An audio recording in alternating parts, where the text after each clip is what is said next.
Good morning, everybody. Just want to run through our numbers real quick with you this morning, then I'll take your questions. As of this morning, Pitt County's accumulated 4,945 total cases. 39% of those cases remain in the 18 to 24-year-old age group. Our estimated recovered for this morning is 4,278 individuals that we believe are recovered. At this point, we estimate there are 638 active cases of COVID-19 in Pitt County. Dividing that by the county population gives us a rate of about 3.4 active cases per thousand, and that's pretty level. It's back down to the pre-ECU bump in our data. At this point, we've accumulated 29 fatalities in the county. 59% of those fatalities have been in the 75 and older age group. Our case fatality rate in Pitt County is 0.6%, and that is stable. Our percentage of tests returning positive is at 6.3% this morning, which is actually a little lower than it was prior to the ECU bump across the county. I would also mention that weekly I get a report from the State Health Department that details all of the testing across Pitt County. And when you look on a week-to-week basis, we run across all providers in Pitt County somewhere between 4,000 and 5,000 tests a week in Pitt County.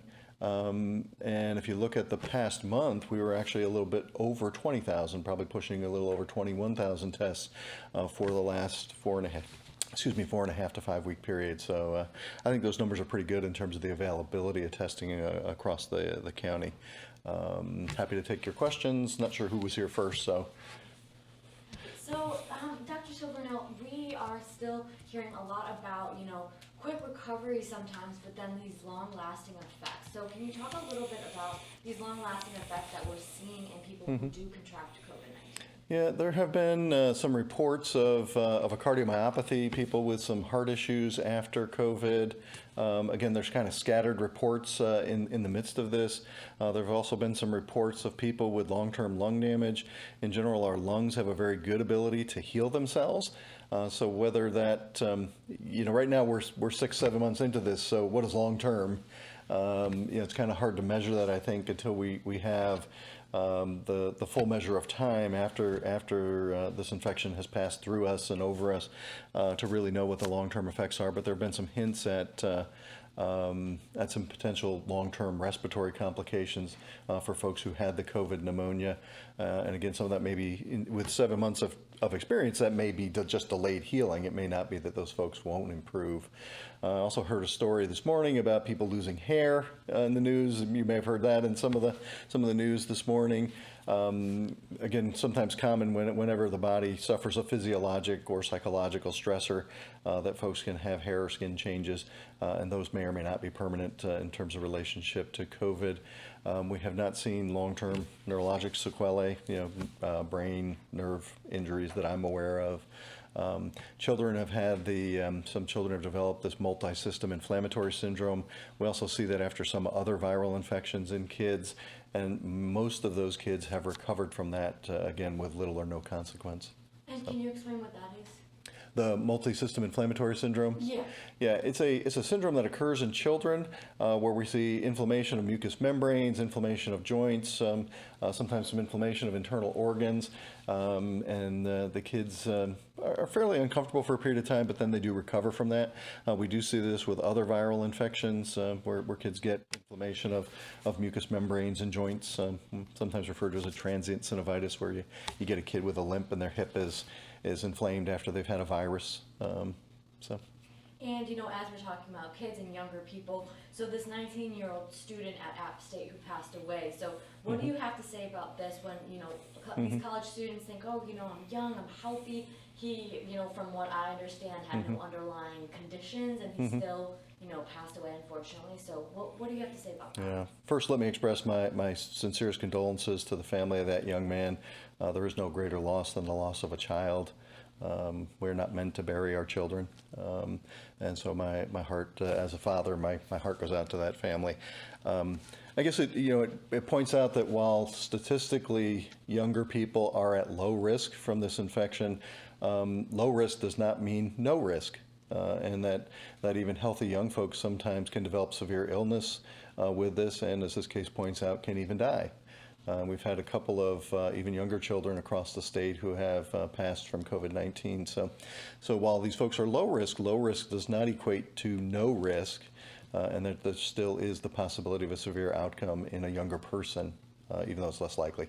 Certainly, and you know, as we talk about blood donations and plasma and the antibodies in that plasma, would you consider that as a treatment, or are there any other treatments that we are now seeing for COVID-19, since it does, you know, apparently help COVID patients? Yeah, convalescent plasma's gained a lot of interest going back to Ebola a few years ago, and now with COVID-19. In fact, there was just a drive here in Greenville for the collection of convalescent plasma. Dr. Paul Bolin at ECU has been doing some work with convalescent plasma. So there's some hope that by taking that plasma of someone who survived COVID-19, the antibodies in that plasma will help the person they give it to fight the infection by giving them preformed immunity to that infection. Other treatments early on, there was some data that said that steroids should not be used.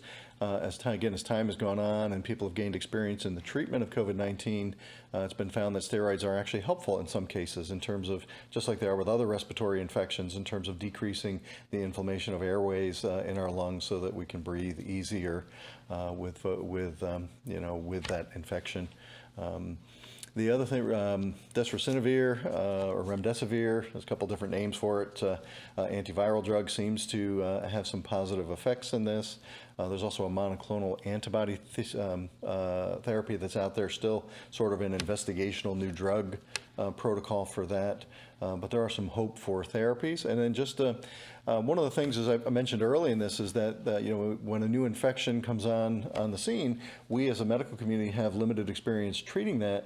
Now our intensivists, our hospitalists, they have now 7 months of experience treating these COVID cases, so they're getting more experience and getting better at recognizing the complications faster in these things, and that may explain why our ICU numbers are down, and overall why deaths have remained somewhat level instead of increasing.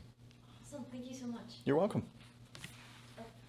Did you have your question? Or, okay. Okay. So I've seen on the state website that they have added antigen numbers. Can you talk about what those are? So antigens are, the virus has proteins, which we call antigens. And the antigen tests are generally run on a nasal swab and look for evidence of that viral protein in a sample. So someone who's acutely infected with the COVID-19 virus, the proteins or antigens from that virus would be in the sample and are detected by that test. So does that mean that you're asymptomatic or that you previously had the virus?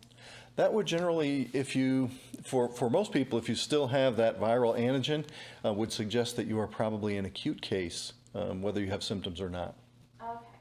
And I've seen that they've also added antigen tests for deaths. So how is that different than the other tests?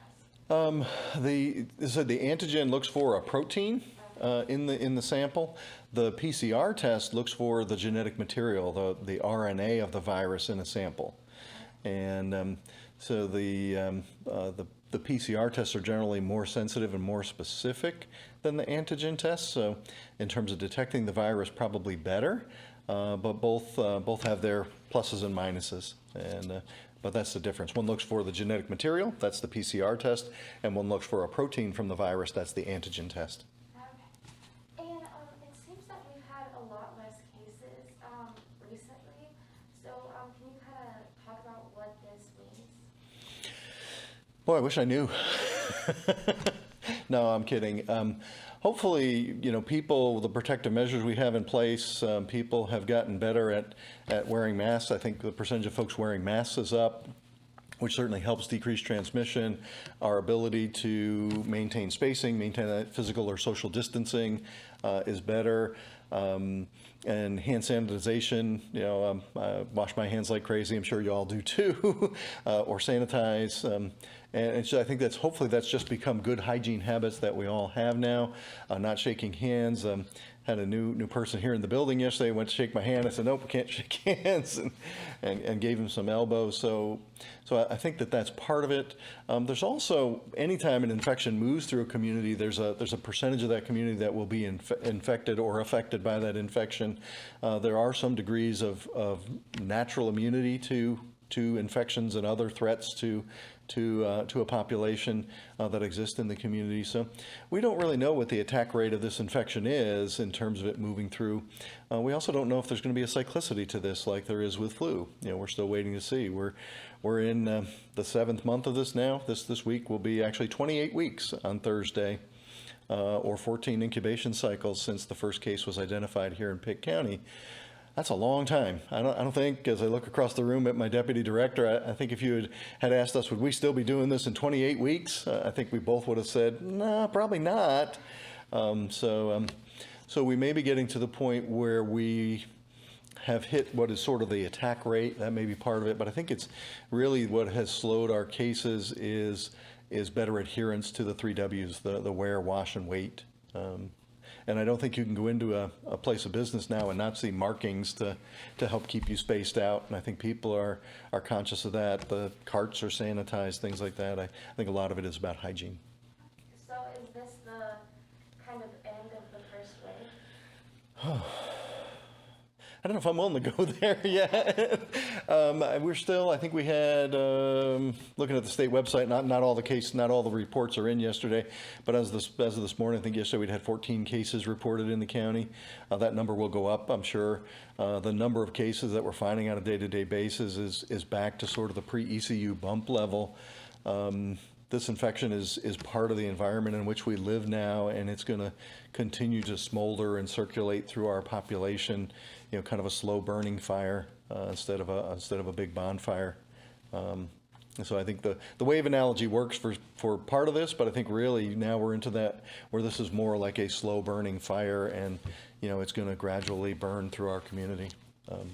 Hopefully we'll have a vaccine soon and be able to start vaccinating folks, and that'll help decrease the spread of it. And that vaccine, is it within the next year or like within the... We've been told to prepare for it by the end of the year, that it may come anytime from the middle of October through the end of the year. So some of that may be done under what's called an emergency use authorization, which means that the FDA has approved it for emergency use. Some of it may have full FDA approval. We're still waiting to see on that. And that emergency use, is that just like we're put into nursing homes first, or what is that? That means that the FDA feels that it's safe and efficacious, but it hasn't completed the full FDA approval process. So it is given permission to be used under the auspices of a public health emergency. Okay, thank you. Let's get a couple quick ones. Just kind of going off our question too a little while ago. We had that one death of App State. Just talk about the seriousness for me a little bit about how everyone, no matter how old, how young you are, should take it very serious and be as safe as possible. Yeah, one of the complications that we've seen with this is that some people do develop blood clots. And so I'm not sure of the details of this case, and generally they're pretty tight-lipped about the underlying medical conditions and what might have specifically happened to that individual. But we have seen some folks who seem to be doing well with the infection and then develop a sudden complication because they've had what we call a thrombotic event, where they've developed a blood clot that either goes to their lungs or their kidney or some other vital organ and leads to a serious complication. And that can happen to anybody. And that's not well understood as to who gets that complication and who doesn't yet. So part of the treatment, at least in inpatient settings, is the anticoagulation or partial anticoagulation, meaning giving somebody something to prevent blood clots so that complication doesn't happen.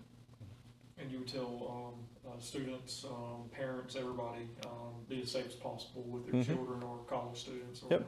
Make sure if you do have the infection, even if you have a relatively mild illness, you should be in contact with your healthcare provider and should be followed by a healthcare provider, so that if you do develop worsening symptoms, those can be addressed and addressed quickly. And trick-or-treating CDC guidelines saying kids shouldn't go door-to-door trick-or-treating. Your thoughts, and is there any way maybe can you spread it that way, or there's other safe alternates that kids can carve pumpkins at home, that kind of thing? Yeah, I haven't fully read that CDC guidance yet, Brandon. Halloween's still a month away, and COVID time, that's a long time away, although certainly we need to start thinking about it. I guess we need to see what the governor is going to do with his order in terms of Halloween and things like that. In general, I would think the door-to-door trick-or-treating is a relatively low-risk activity. Could a virus theoretically be transmitted on the surface of a candy wrapper? I suppose so, but I think the risk of that is pretty low. I think the risk in that is bringing groups of people together where there's not going to be social distancing in a trick-or-treating setting, and I think that's what the CDC recommendations are based on, in terms of the fear that if you get 6 or 8 kids that want to go trick-or-treating as a group, you're going to have these groups that generally don't live in the same household mixing, and where that intermixing happens, there's the risk of transmission.